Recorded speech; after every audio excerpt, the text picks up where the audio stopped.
Students, how are you all? I hope you all are fine and safe at home. This is your macroeconomics chapter number 9 lecture, and today's topic is problem of excess demand. As I have discussed in my previous video, when the economy is not in equilibrium, then what happens? What are the situations arises?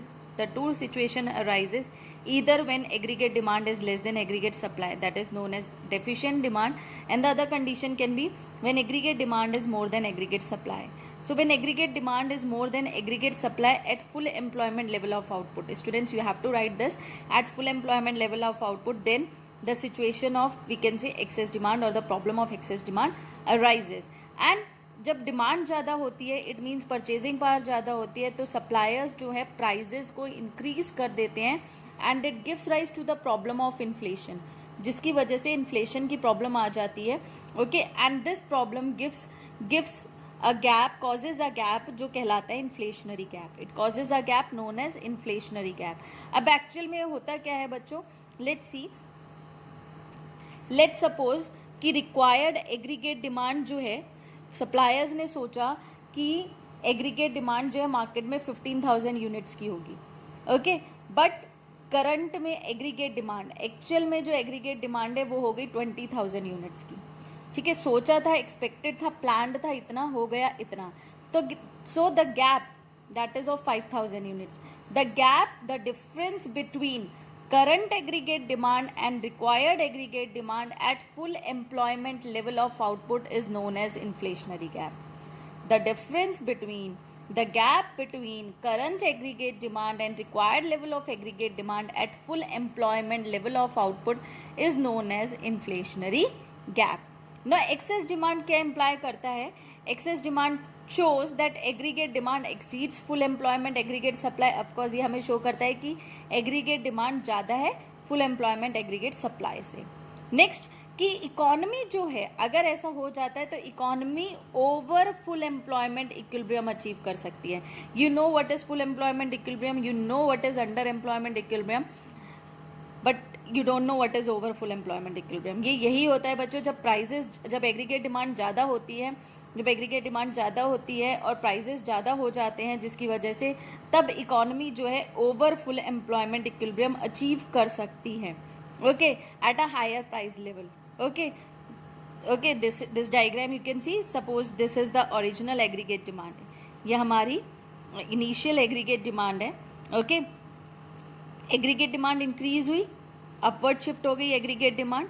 Okay, this is your initial equilibrium, this is your initial equilibrium, this is new equilibrium, जो कि क्या कहलाएगा, over full employment equilibrium. यानी कि resources यहाँ पर fully utilise हो गए थे, फुल एम्प्लॉयमेंट इक्विलिब्रियम है, रिसोर्सेज फुली यहाँ पर यूटिलाइज हो गए थे, लेकिन उसके बाद भी इक्विलिब्रियम अचीव हो रहा है इकोनॉमी में, then that is known as over full employment equilibrium.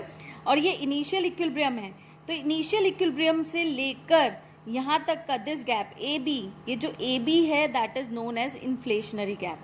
In my previous video also I have told you, जब हम डिफ्लेशनरी गैप फाइंड आउट कर रहे थे, कि इनिशियल इक्विलिब्रियम से ही हमेशा हम फाइंड आउट करेंगे. यहाँ पर हम इस ई से फाइंड आउट नहीं करेंगे.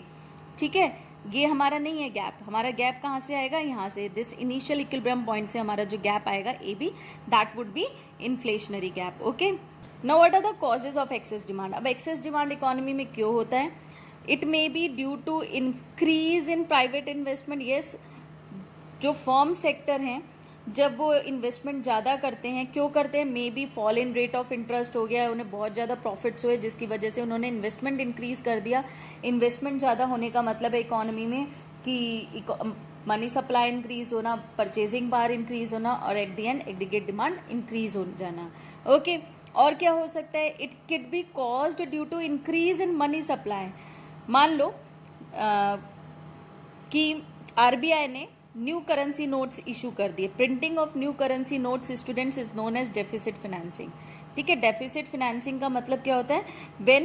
when there is deficit in the finance, and then at that time when RBI issues new currency notes, then that is known as deficit financing.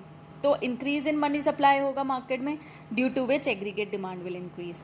Next, increase in consumption expenditure. Of course जब household जो हैं consumption expenditure ज़्यादा करते हैं, क्यों ज़्यादा करते हैं? क्योंकि उनकी प्रोपेंसिटी टू कंज्यूम या तो बढ़ गई होती है, या फिर प्रोपेंसिटी टू सेव कम हो गई होती है. ओके, नेक्स्ट इज जब गवर्नमेंट भी गुड्स और सर्विसेज की डिमांड को इंक्रीज कर देती है, पब्लिक एक्सपेंडिचर इंक्रीज हो जाता है, then also we can say that excess demand create हो जाता है. और कब होता है? When there is rise in the demand for exports. Demand for export जब इंक्रीज हो जाती है, हमारी कंट्री में प्रोडक्शन बढ़ता है, एम्प्लॉयमेंट बढ़ता है, इनकम बढ़ती है, और इनकम जब बढ़ेगी तो एग्रीगेट डिमांड भी बढ़ेगी. यस. और क्या रीज़न है? जब पब्लिक की डिस्पोजेबल इनकम बढ़ जाती है. क्यों बढ़ जाती है? क्योंकि टैक्सेस जो हैं वो कम हो जाते हैं. Then also the situation of excess demand में अराइज. तो हमने जो डेफिशिएंट डिमांड के कॉजेज थे, जस्ट अपोजिट अगर आप नोटिस करो, यू विल सी कि जस्ट अपोजिट जो है वो कॉजेज ऑफ एक्सेस डिमांड है. हाँ, you can see that there is this one is extra. ये आपका एक्स्ट्रा है, तो आपको इसको ध्यान में रखना है. Yes. Next is what are the impacts of excess demand on the economy. Excess demand का इम्पैक्ट क्या होगा इकोनॉमी पर? फर्स्ट, अगर हम बात करें आउटपुट पर, effect on output, so there would be no impact on output. No impact. क्यों नहीं होगा? Production, output is production. Production नहीं बढ़ेगा. क्यों नहीं बढ़ेगा? Because full employment equilibrium already पहले ही अचीव हो चुका है. और फुल एम्प्लॉयमेंट इक्विलिब्रियम का मतलब होता है already fuller utilisation of resources, यानी मैक्सिमम प्रोडक्शन ऑलरेडी हो चुका है.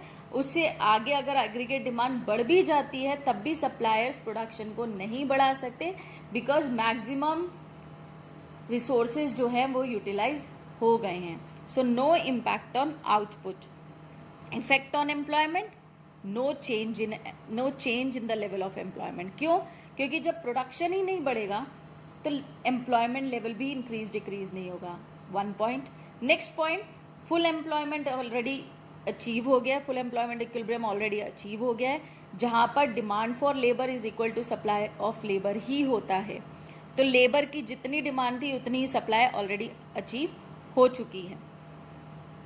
Effect on general price level, of course यहाँ पर प्राइजेस बढ़ेंगे क्योंकि एग्रीगेट डिमांड बड़ा है.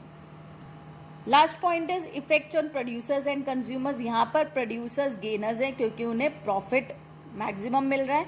कंज्यूमर्स लूजर्स हैं क्योंकि यहाँ पर उनको ज़्यादा प्राइजेस पे करने पड़ रहे हैं. So these are the impact of excess demand. No impact on output, no impact on employment, increase in the general price level. Producers are the gainers and consumers are the losers. Okay, so this is all for today. Thank you and have a nice day.